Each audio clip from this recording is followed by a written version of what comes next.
It's Thursday and on Melrose Mountain. It's pretty cool out, and there's a front coming through. It's overcast, and the leaves are beautiful.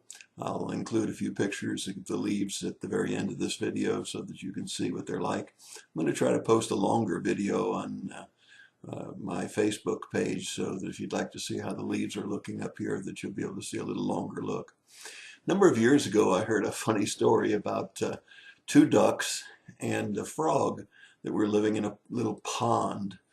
And during the winter months, the pond started to dry up. As a matter of fact, it was such a terrible drought that the ducks realized that they weren't going to be able to live there anymore. And they realized that it would be easy for them to fly out, find a larger pond, and live happily ever after. But they hated to leave their friend, the frog. They discussed it, and they realized that the next pond would be far too far for the frog to go.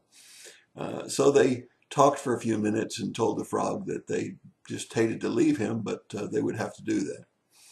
Nevertheless, the frog, with his pride, said, "I have mighty jaws, and I have a wonderful idea because I have so much wisdom.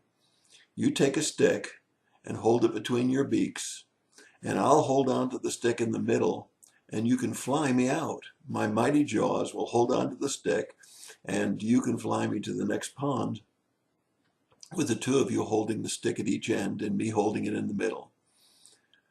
So the ducks were quite impressed. They took a stick, they put it between their beaks. It was long enough so that they could fly freely.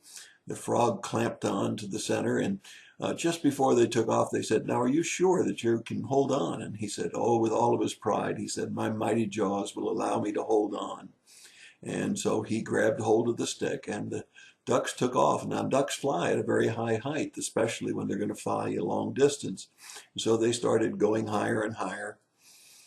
And as they flew over the number of fields and through many of the drought areas until they finally saw off in the distance a great big pond. Before they reached that great big pond, they flew over a farmer's field, and the farmer and his workers were working in the field and looked up and saw this incredible sight. Two ducks flying in unison with a stick between them as they flew, a frog hanging from that stick.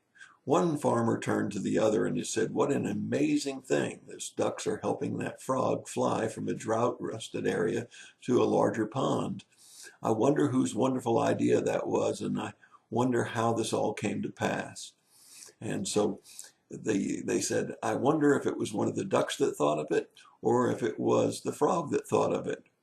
And just about that time, the frog, with his mighty jaw, couldn't resist any more. With all of his pride, he said, "I did." Crash. Well, it is a funny story, a little silly, but nevertheless, it reminded me of Proverbs 16. Proverbs 16 says, "How much better is it to get wisdom than gold, and to get understanding is far above silver. The highway of the upright is to depart from evil, and he who watches the way preserves his life. Pride goes before destruction, and a haughty spirit before stumbling." Pride goes before destruction. That's exactly what happened to this frog. His pride caused him to let go of the stick and to find his destruction. I think all of us could pray a very good prayer today. God, give me wisdom. Help me to stay humble. Help me to have an understanding about the things that are going on around me and understanding of your word. Help me to keep the path of the upright, which leads on to heaven, and keep me off the path of evil so that I might preserve my life. And may help me to remember today's devotion that pride goes before the destruction. I hope that you have a great day. I hope that you'll watch your pride, stay humble, stay close to God, and stay on his way. God bless you and have a great day.